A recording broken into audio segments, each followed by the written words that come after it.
vamos a conversar sobre un tema importante. Es necesario destacar este tema por el asunto de la renovación de autoridades que se realizará el próximo 14 de mayo en la Asamblea Nacional. Se va a cambiar presidente, vicepresidentes, Consejo de Administración Legislativa y obviamente también las presidencias de las comisiones permanentes. Para poder conversar este tema importante, nos acompaña Roger Celi. Él es el coordinador del Observatorio Legislativo de Fundación Ciudadanía y Desarrollo, quien sigue de cerca sobre todo el trabajo legislativo que realizan cada uno de los asambleístas. ¿Cómo está, estimado Roger Celi? Bienvenido a Cuarto Poder. Por Muy favor, buenos active días eso. Sí. ¿Cómo están? Buenos días y muchas gracias por la invitación a este espacio. Importante empezar esta entrevista, estimado Roger, tomando en cuenta que ya el 14 de mayo se va a hacer esta renovación de autoridades, todo en medio de una coyuntura legislativa marcada por el tema de la fiscalización. Pero desde su punto de vista, ¿cuál es el balance del trabajo de la Asamblea en estos casi 2 años de gestión? Bueno, podría calificar a esta legislatura como un promedio normal, regular de aprobación de leyes, de presentación de proyectos de ley y de fiscalización. Al respecto de la aprobación de leyes, es una legislatura que aprueba en promedio 15 leyes al año, lo cual es bastante regular al respecto de legislaturas pasadas. También se presentan entre 300 y 400 proyectos de ley y también es una cifra promedio a periodos legislativos pasados. Lo mismo con fiscalización y control político, aunque es importante señalar que en materia de fiscalización, pues en esta legislatura se ha visto mayor diversidad, es decir, hay procesos de enjuiciamiento político no solo al Ejecutivo, sino a otras funciones del Estado también. Ya suman más de 18 pedidos de juicio político y muchos de ellos han llegado a concretarse, ¿no?, en una sanción de censura y o destitución. Y nos encontramos en medio de una coyuntura, como usted bien ha señalado, donde la elección de autoridades también está marcada por dos cosas. La primera, el juicio político al presidente de la República, y la segunda, esta búsqueda de gobernabilidad que también persigue la Asamblea Nacional en estos tiempos que están bastante complejos a nivel político y jurídico. Roger, ha causado mucha o ha llamado mucho la atención en este periodo legislativo las condecoraciones, las resoluciones. En ese sentido, tal vez tiene usted datos importantes sobre este tema, las condecoraciones y sobre todo qué beneficios podría tener una persona que recibe condecoraciones, inclusive también recordando noticias anteriores de polémicas condecoraciones que se han dado. Bueno, la cifra que existe al respecto de condecoraciones, tras una investigación realizada por el equipo de Teleamazonas, se develó que o de Coavisa, perdón, Ujú. más de 5.000 condecoraciones se habían entregado en esta legislatura, frente a 44 leyes aprobadas, lo cual, si vemos en perspectiva, significa que los legisladores están un poco más preocupados por estas condecoraciones que por aprobar leyes. Pero más allá de la cifra, porque no nos gustaría quedarnos solo en el dato, sino en un Ujú. análisis más de valor para la ciudadanía. Y es que, a ver, ¿por qué se entregan condecoraciones? Estas están en función del interés público, es decir, estamos premiando a personajes del deporte, de la política Exacto. y de otras áreas que han hecho un beneficio, han representado de buena manera el Ecuador, o por el contrario, estamos entregando condecoraciones a los amigos. Esta frase, entre comillas, que se suele utilizar para analizar la función pública, el amiguismo, el interés privado, el interés personal, que podría estar inmerso en estas condecoraciones. Y ahí, a nivel institucional, también es importante un análisis. ¿Por qué las condecoraciones no solo se deben entregar por el Pleno de la Asamblea Nacional? Porque actualmente cada legislador tiene la potestad de enviar una solicitud al presidente de la legislatura para que se apruebe la entrega de una condecoración. Cuando el cuerpo legislativo de los 137, por una mayoría, que puede ser 70 votos, es el procedimiento que se debería seguir. Pero desafortunadamente es muy muy flexible la norma en ese sentido y permite que cualquier legislador, sin una verificación de requisitos y de acuerdo a su criterio, entregue una condecoración a cualquier persona. Y ahí es donde la Asamblea Nacional pierde legitimidad, ¿no? Porque no se Exacto. sabe por qué y cómo y en qué condiciones estamos premiando a diferentes personas. Y súmele a eso las resoluciones que han causado polémica, como por ejemplo la del Día del Bizcocho, que de alguna manera, La premiación de si REN. bien tiene potestad la Asamblea Nacional para esto, a la ciudadanía no le cae muy bien este tipo de resoluciones. Sí, bueno, desafortunadamente la legislatura está marcada por esta falta de conexión con el contexto político, ¿no? Habría que preguntar a los legisladores cuál es el beneficio que se obtiene al aprobar este tipo de resoluciones, que parecen no ser relevantes para la ciudadanía, pero quizás son relevantes para los políticos. Entonces, insisto, habría que preguntarles por qué aprueban resoluciones de este tipo, que no Son, tienen ningún carácter.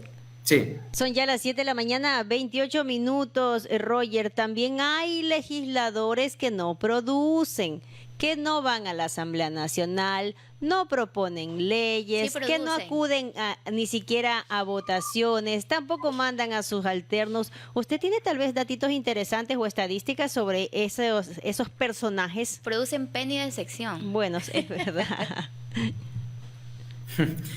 Bueno, antes de pasar esos datos, no quisiera perder la oportunidad de mencionar un dato que es bastante revelador, diría yo, al respecto de en qué ocupa el tiempo la legislatura. ¿En qué? Nosotros hemos hecho el cálculo de 626 votaciones hasta la fecha que ha realizado la Asamblea Nacional y en aprobación de acuerdos y resoluciones, justo de lo que hablábamos, Ujú. se ocupa el 35,9% de las votaciones.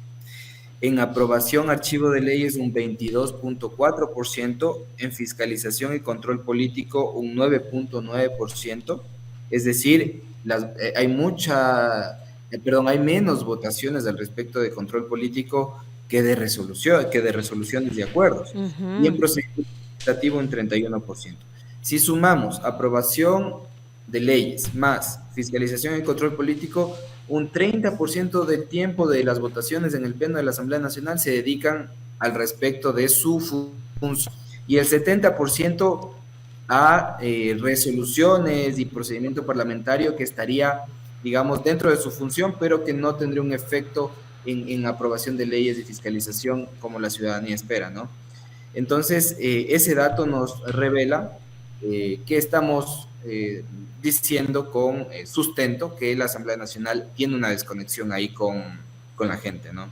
Lastimosamente, como todos los legislativos que hemos vivido en los últimos tiempos, estimado Roger, y esperábamos una asamblea totalmente diferente porque eso nos prometieron cuando empezaron su gestión. Son ya las 7 de la mañana, 30 minutos. Seguimos conversando con Roger Celi, coordinador del Observatorio Legislativo de Fundación Ciudadanía y Desarrollo. Ahora, importante consultarle a usted, Roger, ¿qué peso cree que pueda tener en este proceso de juicio político al presidente Guillermo Lasso en la renovación de autoridades, tanto en presidencias, vicepresidencias y obviamente las presidencias de las comisiones legislativas, tomando en cuenta que estamos a menos de un mes para esa tarea?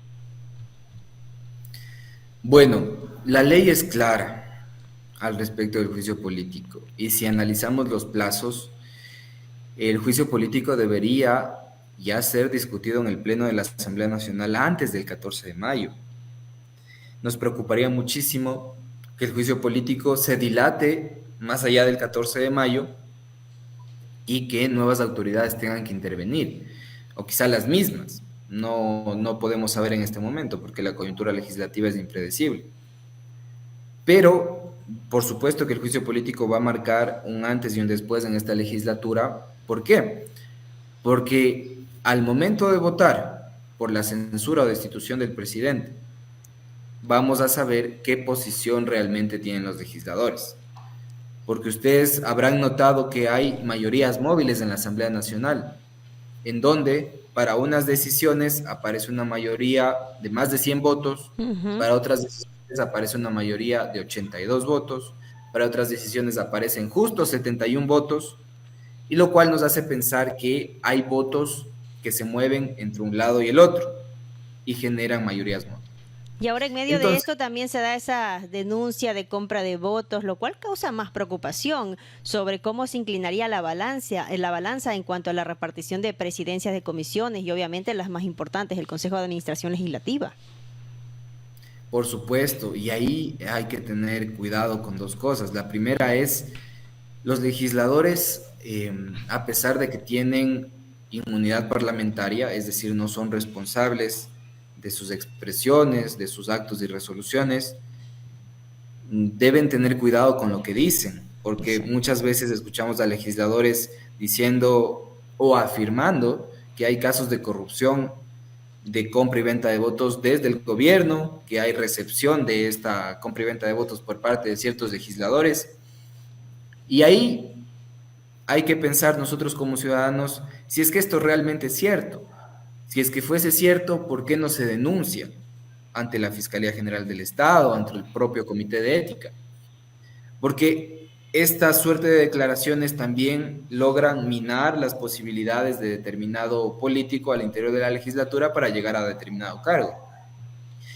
Es así que el asambleísta Gisela Molina decía en una entrevista en La Posta también que había sido víctima de un ofrecimiento de cargos al interno de la Asamblea Nacional.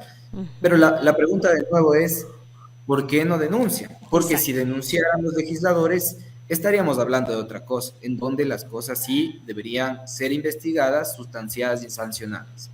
Y lastimosamente todo eso forma parte del show político que vive la Asamblea Nacional, reduciendo más esa credibilidad, la poca credibilidad que tiene Roger. Son ya las 7 de la mañana, 34 minutos. Ahora yo le consulto a usted, Roger, ¿qué tan viable puede ser en este momento una posible reelección a la presidencia de la Asamblea Nacional del legislador Virgilio Saquicela? Porque hasta el momento es el único nombre que se menciona. Él decía que inclusive tiene 30 asambleístas que lo están respaldando. Lo cierto es que en política todo es impredecible y puede pasar, pero ¿qué tan viable es una reelección de Virgilio Saquicela?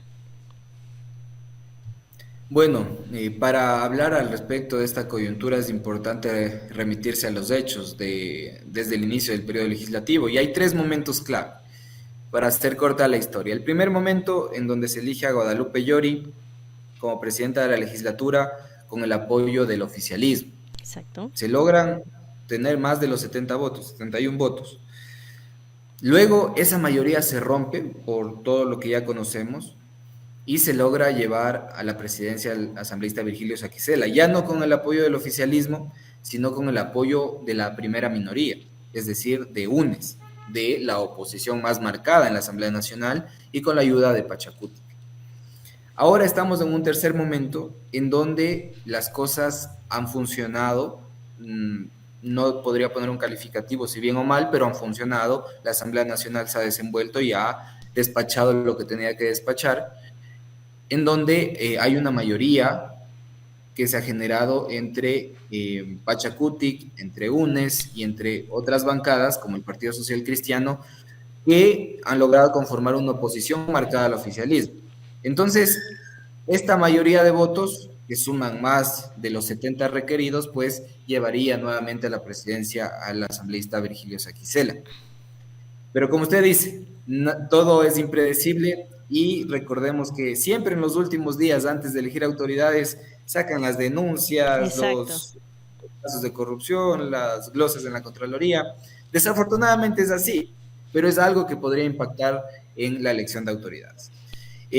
Nosotros necesitamos estabilidad como país, sin duda alguna, y esa es la reflexión que también deberían tener los legisladores que están armando ya la conformación de nuevas autoridades, no solo en el CAL, sino en el Comité de Ética, que muy poco se lo toca, pero que es una instancia importante para garantizar la integridad en la legislatura. Son ya las 7 de la mañana, 36 minutos. Queremos agradecerle la entrevista a Roger Celi.